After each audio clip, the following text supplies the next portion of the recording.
Isang mapagpalang araw po mga kaparehas.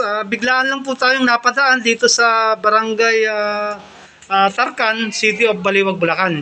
Upang kamustahin po natin ang action man na punong barangay po dito.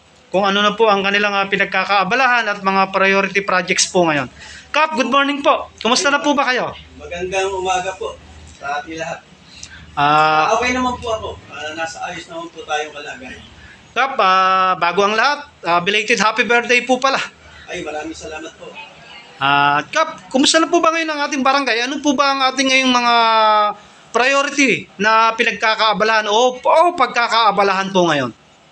Patuloy po nating isinasagawa yung mga budget, yung mga nakalatag na budget para sa ikabubuti po ng ating mga nasasakupan.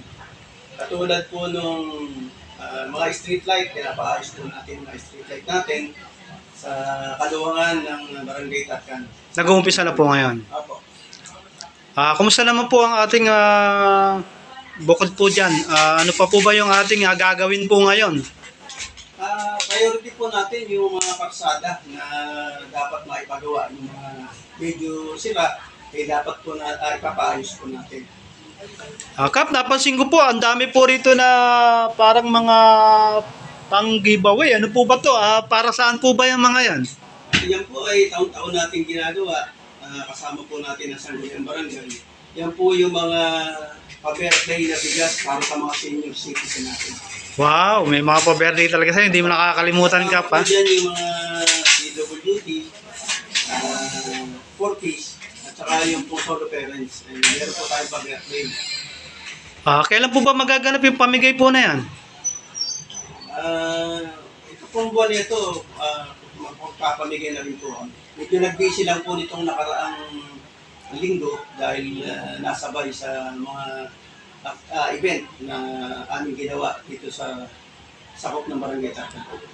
Kap, ang alam po namin, taon-taon po nagkakaroon kayo ng gift giving bilang pa-birthday nyo at bilang paghahandog na rin ng pasasalamat ng inyo pong mga anak. Kumusta po ba ang naging community pantry o mga naging programa po natin? Apo, nagkaroon po tayo ng community pantry dito po sa Mula Wimbata at mula dito sa Marichi, dito sa sentro. Ito po ay taon-taon natin ginagawa dahil sa tulong po ng aking mga anak at ng aking pamilya. Kasama po dyan yung nagpaano rin po tayo ng talentadong kabarangay at saka yung pong grand raffle na kung saan po ay nasiyahan po ang ating mga kabarangay. Ang pondo po na yan galing po sa anak po ninyo at sa inyo. Yan po ay galing sa mga anak. Wow, galing naman po ng inyong mga anak. Talagang very supportive pong magmahal ating mga taga-Barangay Tarcan. Kap, ano po ba ang mga priority projects po natin ngayon? Yun po mga street light, kamukha nung nabanggit ko, yung po ating mga paglilinis ng kanal, pag-aayos ng mga ng patubig, yung mga basura, ay patuloy po nating sinisino. At meron po tayo mga educational assistance para po sa ating mga mag-aaral. At meron pa rin po tayong mga karsada na dapat ay maisaayos.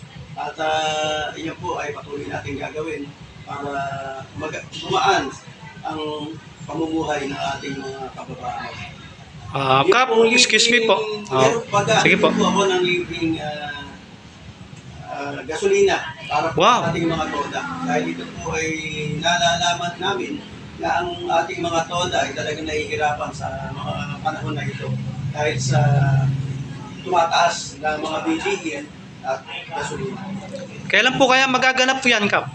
Para sa ating mga manonood. Madaling panahon po ay ito po ay gagawin natin dahil kailangan na po ng ating mga toda ang gasolina.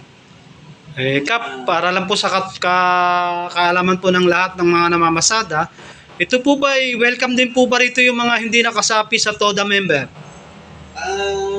Kahit po hindi nakasapi, bibigyan po natin. Dahil kasama po sila sa mga nahihirapan at naghahanap buhay. Kahit po sila ay hindi kasapi, kailangan po kahit papano ay matulungan natin sila.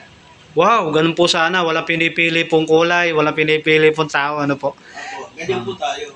Tayo po ay handang tumulong na kalaban man at kakampi, mayaman man o mahirap. Basta po sa abot ng aking makakaya, sila po ay aking tutulungan.